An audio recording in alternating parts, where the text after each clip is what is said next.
Bismillahirrahmanirrahim. Bəqərə surəsi 17-20-ci ayələr. Ayələrin tərcüməsi. Onlar, münafiqlər qaranlıq çöldə yolu tapmaq üçün od yandıran şəxsə bənzəyirlər. Od yanıb ətrafındakıları işıqlandırdığı zaman Allah tufan qoparıb onların işığını söndürər və göz işləməyən qorxunc zülmətlər içində qoyar. Onlar kar, lal və kordular. Buna görə də yanlış yoldan dönməzlər.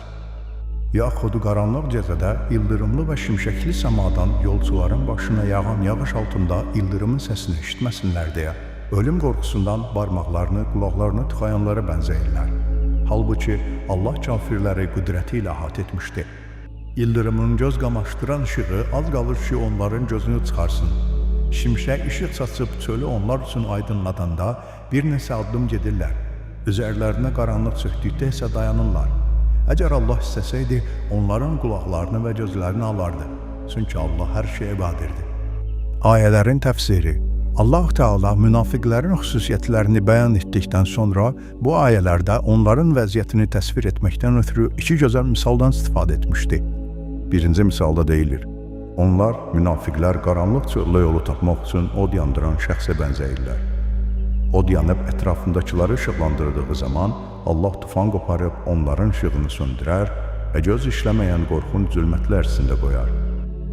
Münafiqlər elə təsəvvür edirdilər ki, kiçik bir od parçası ilə zülmətlərə qarşı mübarizə apara bilərlər.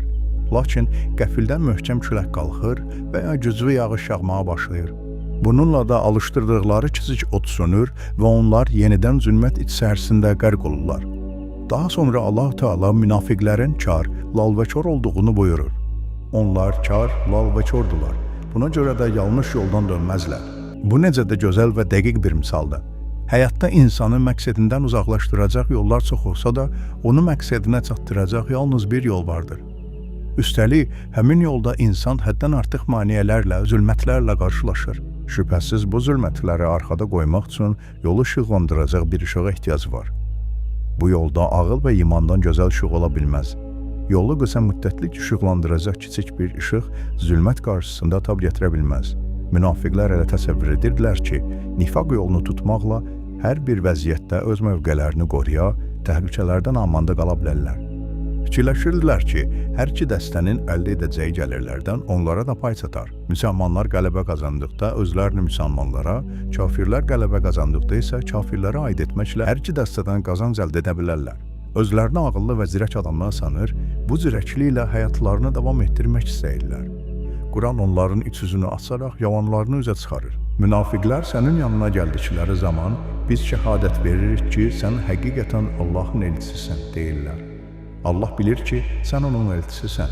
Ancaq Allah şahiddir ki, münafiqlər yalancıdırlar. Münafiqun surəsi 1-ci ayə.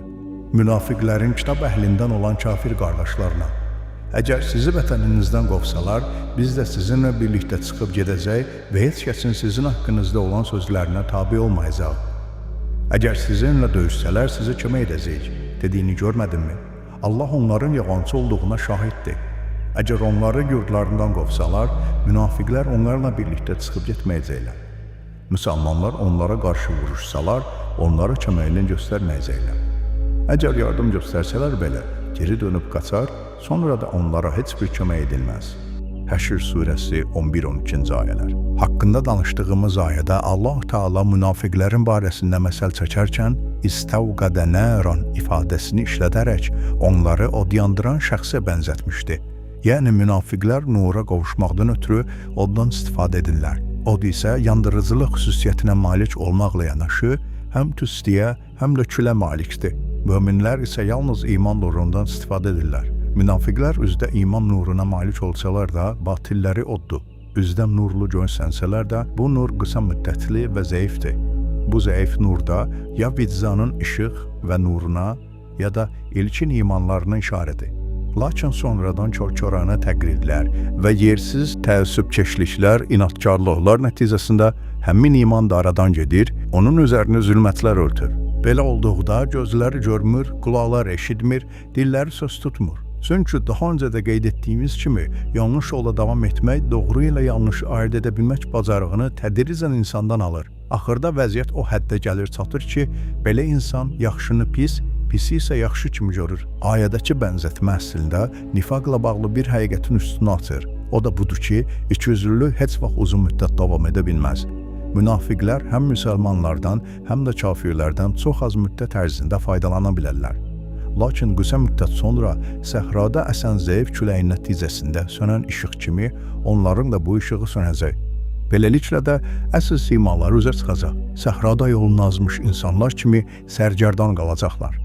Daha bir diqqət çəkən məqam ondan ibarətdir ki, İmam Muhammed Baqir əleyhissalam günəşi işıqlı, ayı nurlu edən məhz odur, Allahdır ayəsinin təfsiri barədə belə buyurmuşdu. Allah yeryüzünü günəşlə işıqlandırdığı kimi, Muhammed salавatullahın nuru ilə də işıqlandırmışdı. Buna görə də Muhammed Peyğəmbər salавatullahı günəşə, onun vəsisi canişinini isə aya bənzətmişdi. Biharul Ənvar, cild 22, səhifə 321. Bu o deməkdir ki, iman nuru bütün dünyanı işıqlandırır. Lakin nifaqın üzdə azacıq nuru olsa belə, o yalnız öz yaxın çevrəsini, özü də qısa müddət üçün işıqlandıra bilər. Əgər sən də Quranı dərk edərək oxumaq istəyirsənsə, abunə ol və birlikdə öyrənək.